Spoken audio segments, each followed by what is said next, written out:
मराठा आरक्षणाबाबतच्या मागण्या सरकारनं मान्य करताच मनोज जरांगे पाटील यांच्या रडारवर आता पुन्हा राष्ट्रवादीचे आमदार धनंजय मुंडे हे आल्याचं दिसतंय। उपोषण मागे घेतल्यानंतर जरांगेंना छत्रपती संभाजीनगर इथल्या रुग्णालयात दाखल करण्यात आलंय। यावेळी मनोज जरांगेंनी धनंजय मुंडे यांना आता सुट्टी नाही असं म्हणत मोठा इशारा दिलाय। नेमकं काय म्हणालेत जरांगे पाहूयात। का तुम्ही विखे पाटलांना विनंती केली की माझी आणि अजून एकाही नारपोस्ट करा, नेमकं नारपोस्ट कोणाची करावी? काय झालंय, मला वाटलं होतं बदल झाला पाहिजे प्रत्येकात, ते दिसत नाही म्हणून तोच म्हणला होता। मी नव्हतं म्हणलं ते परळीचं, तेच म्हणलं होतं की माझी ब्रेन मॅपिंग करा, त्याची नार्को टेस्ट करा। तो विषय आता मी पुन्हा हातात घेतो। त्यांनी कोणाला घातपात करायला लावला माझा, मग आता तो काय गोळ्या औषधात याच्यात जेवणात घालणार होता, ते काय दगा फटका करणार होता, हे पुन्हा तपास होऊन ते समोर आलं पाहिजे। पुन्हा तपास होऊन काय होता विषय, कोण होता, पडलेल त्या कोण जात होता, पीए त्याचा बीडवाला, त्याच्यात आरोपी एक नंबरला कोण करायला पाहिजे होतं, कोण तिसराच केला आहे, हे सगळं घेणं गरजेचं आहे। आता पण त्या आरोपींना साथ कोण देत आहे, ते कसं आरोपी होत नाहीत, या संदर्भात सगळं आता लावून धरणार आहे मी। CID पासून SIT पर्यंत या सगळ्या पुन्हा तपास त्यानं होतं गरजेचं आहे। आणि त्याच्याशी बोलणं झालं आहे त्या आरोपींचं, कोणी प्रत्यक्ष जाऊन बोलत होते, कोणी फोनवर बोलत होते, मग ते याच्यात कसं काय नाही। मग रश्मी शुक्ला ज्या पूर्वीच्या महासंचालक होत्या, त्या अजितदादा फडणवीस साहेब हे स्वतः नागपूरला बसले होते, मग त्यावेळेस त्याचं नाव बाहेर काढलं याच्यातून। मी आता ते विषय लावून धरणार आहे त्याची आणि माझी आणि त्या 3 आरोपीची, तसे त्याच्यात लय मोठे आहेत, ते सगळेच घ्यायला लावणार आहे। आता नार्को टेस्ट कसं काय होत नाही ते बघतो, कारण त्याची एकदा नार्को टेस्ट झाली की माझ्या प्रकरणात नेमका तो काय करणार होता।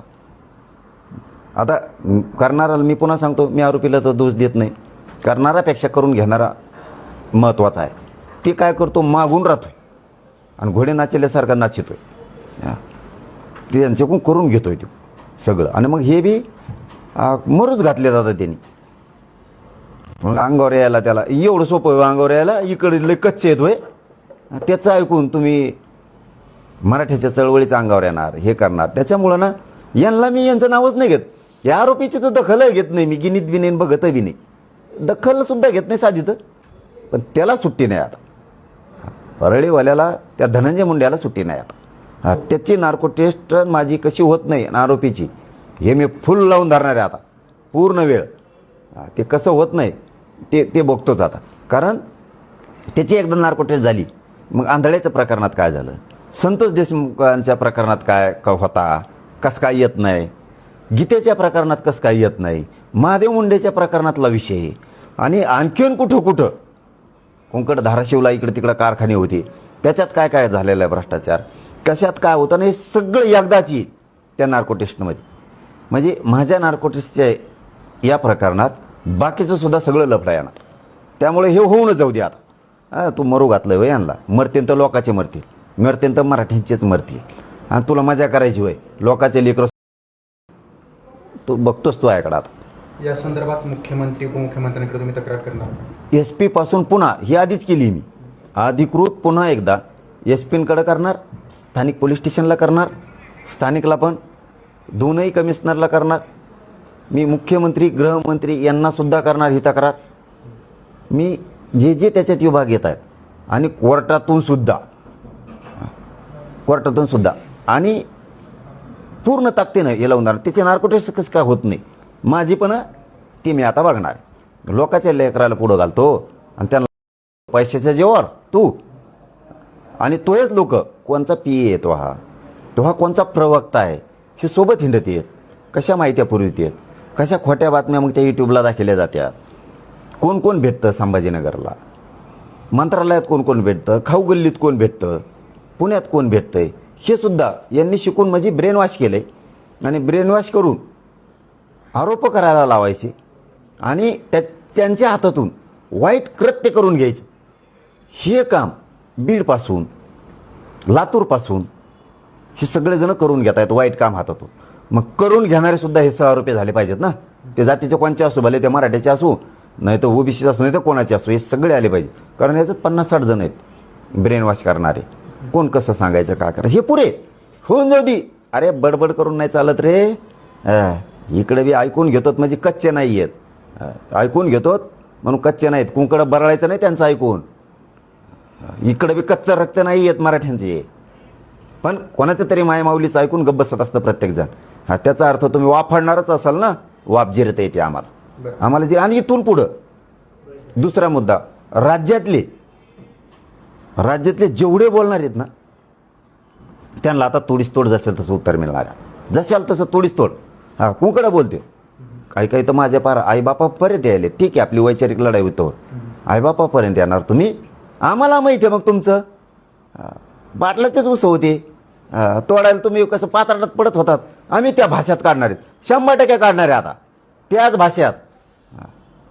नाही काढलं तर मग आम्ही नाव बदलून ठेवा. तुम्हाला ज्या त्या भाषेतच आता काहीतरी ऐकायचं त्याचं.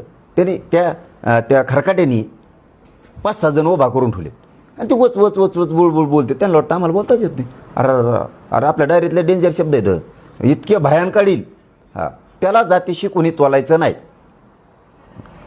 त्यालाच असेल तसं उत्तर मिळणार. हे काय करतात मग अंगलोट आलं जातीला जोडीत येत. आमच्या जातीला असं असं म्हणले. जातीचं काय संबंध आहे त्यांना म्हणलो का ओढू नका.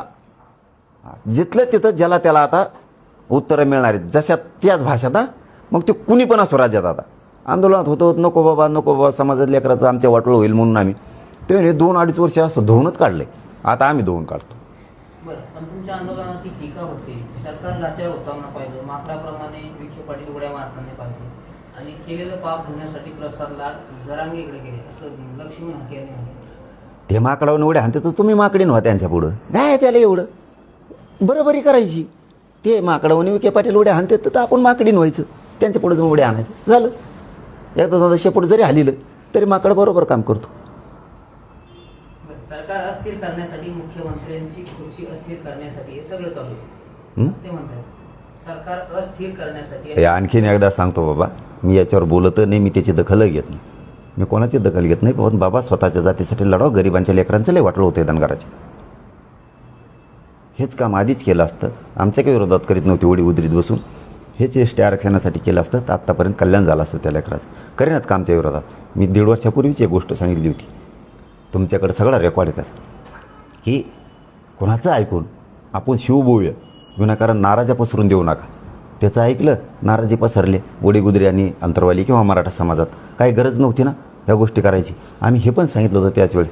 आमचा शिवभाऊ जर ओबीसीचा मोठा नेता झाला तर आम्हाला आनंद होईल. उलट हे कोण कुंकडून कामान धामाचं त्या परळीवाल्याचं ऐकायचं आणि त्या लाभार्थी टोळीचं तेवढे कमेंटच्या जीवावरच करायचं. कमेंटच्या जीवावर नसतं.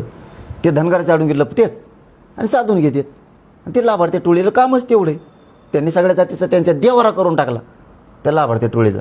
नाही तर इतके माया दाखवत होते. मराठा समाज इतके प्रेम करायचा, इतके माया करायचा ह्या समाजावरती, त्यांच्या वंजारी समाजावरती आणि ते पण मराठा समाजावरती. यांच्यामुळे झाली दुरी तयार. ह्यामधल्या लाभार्थी टोळीमुळे याला हान त्याला मार त्याला कुठे हो, याच्याकडून पैसे वसूल कर त्याच्याकडून कर, झाला देवारा सगळा. यांच्यामुळं ती माया कमी झाली ना मराठ्यांची त्यांच्यावरची.